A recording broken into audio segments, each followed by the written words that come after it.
You pick up your phone for no reason, no buzz, no notification. You just unlock it, look at nothing, and put it back down.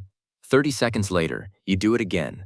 You've probably done this a dozen times today already. The easy answer is that some app designer hacked your brain. But the real answer is far stranger. The real answer is 200,000 years older than your phone.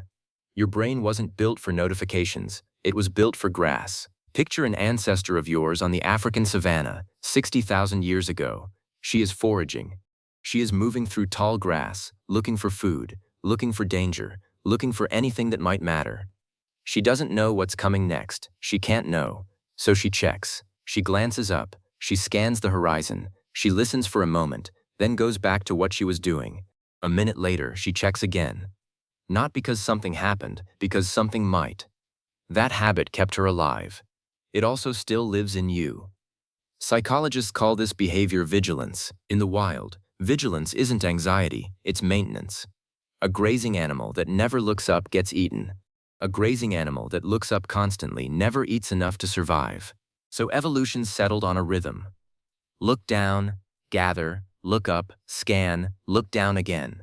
Your ancestors who got that rhythm right passed on the genes for it. The ones who didn't get the chance. Why would that rhythm ever go away just because the savanna did? It didn't go away, it just changed targets. Here's where the story gets stranger and where the science gets specific.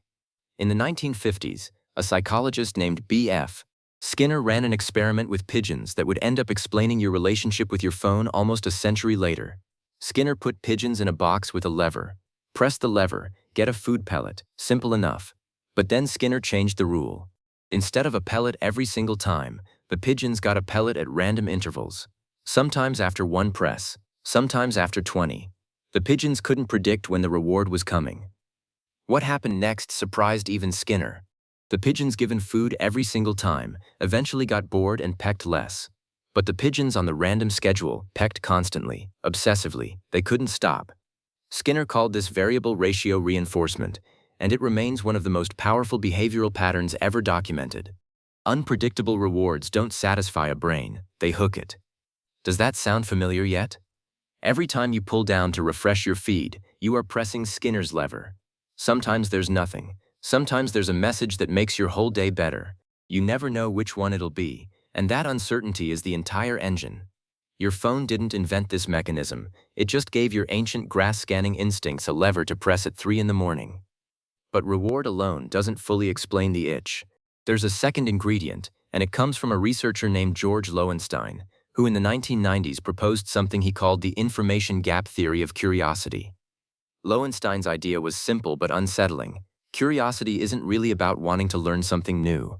It's about a gap between what you know and what you feel you're missing. The moment you sense an unanswered gap, your brain treats it almost like an itch that needs scratching, regardless of how trivial the missing information actually is.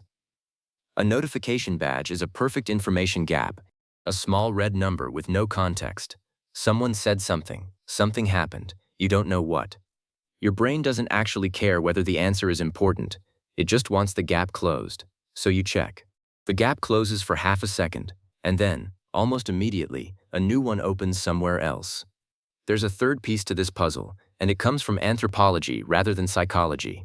A researcher named Robin Dunbar spent decades studying primate social behavior, and he proposed that much of primate brain size evolved specifically to track social relationships. Monkeys groom each other constantly, not just for hygiene, but to maintain alliances, monitor status, and keep tabs on who's friends with whom. Dunbar argued that humans do the same thing, just with language instead of fingers combing fur. Gossip, in his framing, is social grooming with words. Your phone took that grooming behavior and made it instant, infinite, and always available. Every like, every comment, every read receipt is a tiny grooming signal. Am I still in the group? Did that person still think of me? Your ancestors needed to track maybe 150 relationships in a small band. You're now trying to track all of it, all the time, through a screen that never closes. So you have 3 ancient systems running at once: a vigilance instinct built for predators, a reward system that fires hardest under uncertainty, a social radar built to track a tribe of 150 people. None of those systems were built with an off switch, because in the environment that built them, there was nowhere else for the behavior to go. The grass didn't move. The pigeon's lever sat in one box. The tribe was right there around the fire. Now all three systems are wired into a device that fits in your pocket and never sleeps. Here's the part that should genuinely unsettle you. None of this requires you to be addicted, weak-willed, or broken. Every single person checking their phone compulsively today is running software that is, on a biological level, working exactly as designed. The behavior isn't a malfunction. It's a perfectly preserved survival mechanism aimed at the wrong target because the target it was built for no longer exists. So what do you actually do with that information? You can't delete 200,000 years of evolution, but you can change what your vigilance system is allowed to scan. Some researchers studying digital behavior point to a strange but consistent finding. People who physically move their phone out of arm's reach, not off, not silenced, just out of reach, report a measurable drop in checking behavior within days. Distance breaks the loop better than willpower does, because the ancient system isn't reasoning about whether to check. It's just scanning whatever is nearest. Think about what that means the next time you reach for your phone with no reason at all. You are not weak. You are not addicted to technology in some unique modern way that previous generations escaped. You are running the exact same software that kept a small band of humans alive on an open plain, where looking up could mean the difference between seeing a predator in time or not seeing it at all.